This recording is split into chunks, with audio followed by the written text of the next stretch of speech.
Kevin Lanch, I'm going to talk about your mutual fund, your 401k is nothing but a Ponzi scheme. And you think Madoff was the only guy?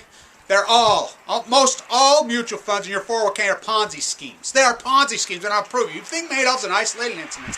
I don't know if any of you guys got to see last night, 48 Hours, and Hugh Hefner, one of the twins, and the hedge fund guy. Boy, is that not the most iconic piece of journalism. Boy, does that not pin down the last thing. Wow.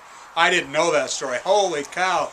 What's his name? Van Zandt. What a magnificent job he did on that. Oh, watch it. I couldn't believe it. But if you think that Madoff is an isolated, I'm going to show you and tell you exactly how 401ks and mutual funds are Ponzi schemes, and there are thousands of Madoffs. We had one right in our town named Paul Southwick. He's in prison now. He won't do much time. White collar crime's legal in Utah. He got $140 million. When he first set up shop, he spoke at our university. He said he was a hedge fund. So I asked him straight up to his face at the executive lunch. We went to the lunch, and I asked him to his face, what derivative market are you hedging for? There's only 3 in this country. There are only a few derivatives markets. You could tell he didn't know what a derivative was. That's what hedge funds do.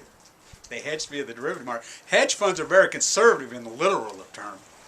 I mean, they're insurance policies. You buy the stock, you put the put under for insurance, and you give up part of the profit for that insurance policy. That's what a true hedge fund is. What these guys turned them into was a freaking giant, freaking whacked out casino. And mutual fund industry, the same thing. Look, you put your money in a 401k or a mutual fund. Okay, they send you a statement every quarter and with a list of stocks. You think that's what's really gone on? No. And you think they're being illegal? No, it's legal. Wall Street has lobbied Washington for 30 years. It's legal to do what they're doing. And it's corrupt as corrupt. Look, there are thousands of Madoffs. How Madoff got caught? As a pure Ponzi scheme works, you have to have more money coming in that you have going out, and then the big chunk of money that's sitting there, you just use it up yourself. Well, these guys build computerized matrix, these mutual funds. They don't even watch the market. They don't even trade the market. The money flows in. Okay, the money flows out. They built matrices, and they know pretty specifically, maybe 1% out, 1% in. And they build high variables. So the most maximum crazy thing that could ever happen is 5% going out. And they've lowered them over 30 years because it doesn't happen. Well, here you got all this big chunk of money. You got 1% going in, 1% going out, maybe 2% in, 1% out, maybe 3% in, 5% out maximum. They know this.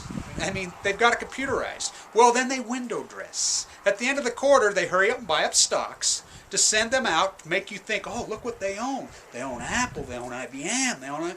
Bullshit, they don't own any of them. And then they sell them right off and go lay on the beach some more. They don't even work. It's legal. It's called window dressing. It is legal. The only time they have to have those equities in that portfolio when your statement goes out is right that day. Then they go right back out. They don't own them.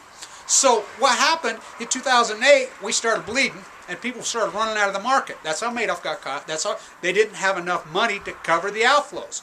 Well, how did Wall Street and the mutual fund industry cover their ass? They have what they call putting down the gate laws. They're legal. They have laws. Putting down the gate is a law. It's legal for them to do that. If they have more exflows than inflows, they can legally what they call put down the gate, and that means you can't get your money out.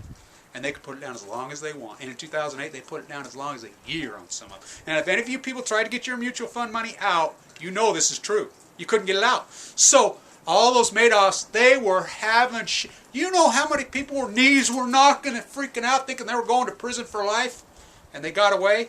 Because they were able to put down the gate, and it took 6 months, 8 months, things cooled off. Things cooled off, and the people that were putting in orders to pull out decided to just save it or maybe move it in the same fund to the bond market. People say, oh, well, he just moved it to the bond. No, they didn't. I mean, and if you don't believe that it's not true, they broke the buck. And if you don't know what breaking the buck means, State Street and a bunch of them broke the buck. What that means, breaking the buck implies corruption. It is corruption. What it means that the money that they say they have set aside, they don't have enough to pay it because they've skimmed it. But it's legal. So you keep putting your money in your 401k. Yeah, the market's doing good. And I've traded the market like crazy. I never said don't play the trade. I play it. But understand this. They are scams, and there are thousands of Bernie Madoffs. Thousands of them. Thousands. And they got away with it. They were having, I mean, they were nervous wrecks. But they threw down the gate. You couldn't get your money out. Core heads Brazil. You know, say they got $1 billion. Say they got, let's hypothesize $100 million in a fund. say they skimmed off 20 million. You'll never know. You will never know. It's impossible for them, and the SEC doesn't regulate it because they're morons. So Kevin Blanch, stay with me. February 2010. You sick of winter yet?